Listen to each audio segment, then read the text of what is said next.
My name is Elena, and I am 21 years old. In the City of Lights, they say that everyone has a price, but for a long time, I believed my soul was not for sale. But I have learned that even the brightest dreams can turn into cold shadows when survival becomes a daily battle. I'm a medical student by day, sitting in crowded classrooms and dreaming of a future where I can save lives. But when the sun sets, my reality changes into something much darker. I am forced to live two lives just to keep a roof over my head and food on my table. My family has nothing, and my mother's medicine costs more than we can ever afford. This is why I work as a model in the freezing nights, wearing clothes that belong to brands I could never own.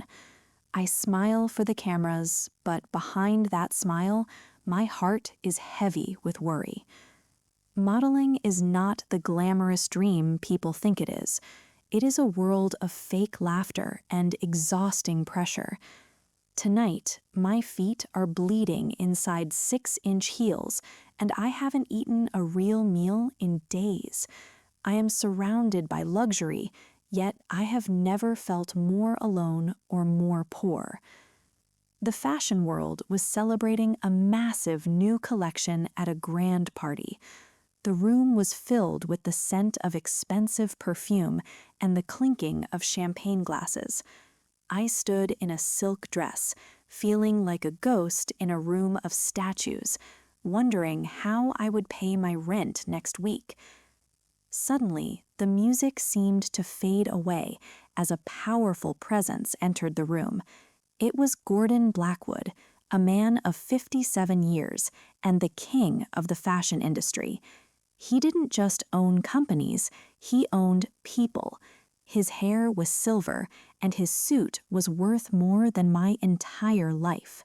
Dozens of beautiful models crowded around him, all begging for a single second of his attention. They wanted fame and golden contracts, but Gordon didn't even look at them. He stood in the center of the room and turned his head slowly until his cold, sharp eyes locked onto mine. I felt a chill run down my spine as he walked straight toward me, ignoring everyone else. The room went silent as he stopped inches away from my face. "You are Elena," he said in a deep, calm voice. It wasn't a question, it was a statement of ownership. "I will be direct with you, Elena," Gordon whispered, his presence suffocating me. "I can see the poverty in your eyes, and I am offering you a lifeline. I can give you a life of luxury and power, but everything in this world comes with a very specific price." My heart hammered in my chest as I asked him what he wanted from me. He leaned in closer and gave me a terrifying ultimatum. "You date me and belong to me. If you say yes, you will never be poor again. If you say no, I will destroy your career tonight." I walked home in the pouring rain, my mind spinning with fear and desperation. My apartment was freezing, and when I tried to turn on the old heater, it only made a clicking sound and stayed cold.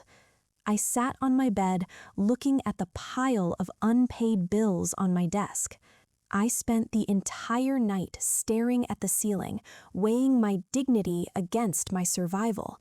I wanted to be a doctor, but I couldn't even afford a warm blanket. In the morning, with a trembling hand, I called his number. "I accept your offer," I whispered into the phone. 1 hour later, a sleek black limousine arrived at my doorstep, and my neighbors watched in shock. I was taken to a private boutique where Gordon was waiting in a leather chair. He looked at my old, worn-out clothes with pure disgust and told the staff to throw them away. They dressed me in expensive silk and wrapped my neck in diamonds that sparkled under the lights. When I looked in the mirror, I didn't see the tired medical student anymore. I saw a high-class doll. Gordon put his hands on my shoulders and whispered, "Now you are perfect."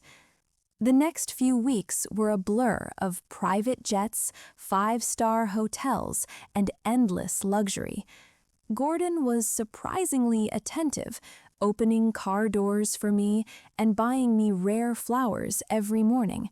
I started to believe that maybe he wasn't a monster, but just a lonely, powerful man. I stopped worrying about my rent, and my mother's medical bills were finally paid in full. I had a closet full of designer shoes, but I noticed that Gordon's driver followed me everywhere. I was living in a golden cage, and the bars were made of his cold, hard cash. One evening, we were sitting in the back of his car, overlooking the beautiful city lights.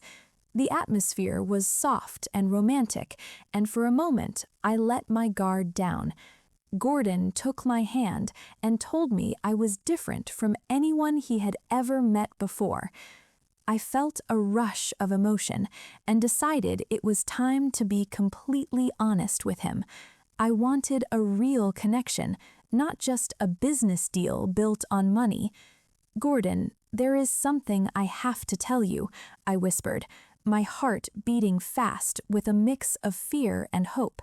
"I have never been with a man before, and I wanted my first time to be special," I confessed. I looked into his eyes, searching for a sign of respect or tenderness. I wanted him to see me as a human being with feelings, not just a beautiful object he had purchased. The car went completely silent, and for a second, I thought he would hold me. But instead, a slow, dark smile spread across his face. "A virgin, Elena.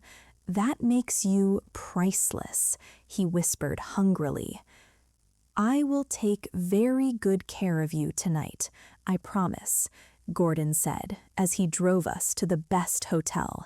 He took me to the royal penthouse, which was filled with thousands of white roses and golden candles.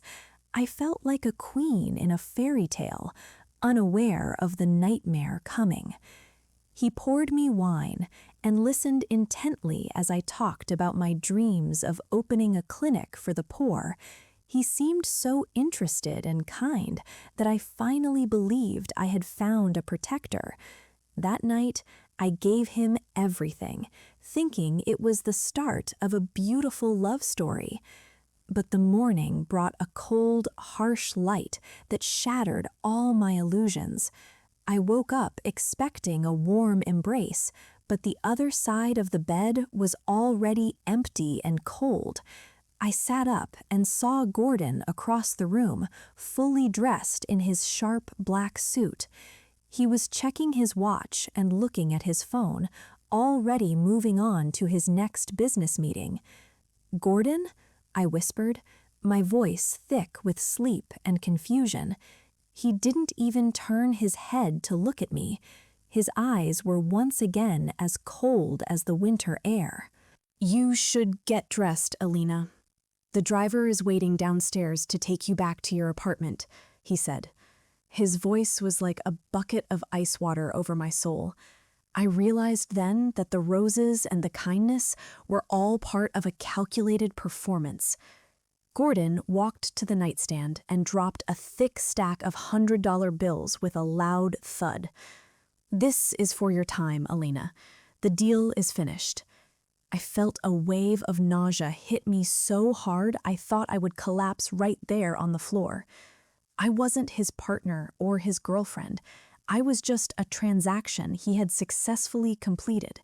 To him, our night together was just a bill that needed to be paid. The roses in the room smelled like a funeral, and the diamonds on my neck felt like heavy chains. I didn't say a word as I dressed with shaking hands, feeling my heart break into a million pieces. I walked past the stack of money without touching a single dollar and left the hotel. I walked home in the rain, feeling like a ghost walking among the living. For an entire week, I didn't leave my small, dark apartment or answer my phone. I sat in the cold, feeling more pathetic and used than I ever had in my life. I felt like a fool for believing a monster could ever change or truly care for someone like me. But then I looked at my medical books and remembered why I started this journey. I realized that if I stayed silent, Gordon would continue to use his power to destroy young other girls. My sadness slowly turned into a burning, white-hot anger that gave me strength. I opened my laptop and started to type the truth, titling my post, "The Price of a Soul." I described the party, the threat, the golden cage, and the cold morning in the hotel room. I wrote about the man who bought lives as if they were nothing but accessories. I posted my story on every single social media platform, and within hours, it went viral across the world. Suddenly, I wasn't alone anymore. Other models began to come forward, sharing their own stories of how Gordon Blackwood had bullied, used, and humiliated them for years. The scandal was so massive that the fashion industry had no choice but to take action. Within 48 hours, every major brand cut ties with Gordon, and his sponsors vanished. The man who once owned the city was suddenly an outcast, hiding from the world he once ruled. Gordon tried to fight back with bribes and legal threats, but he couldn't silence the voices of so many women. I eventually received a legal settlement, which I didn't want for myself. I used every single cent of that money to pay for my remaining years of medical school. Today, I am no longer Elena the model.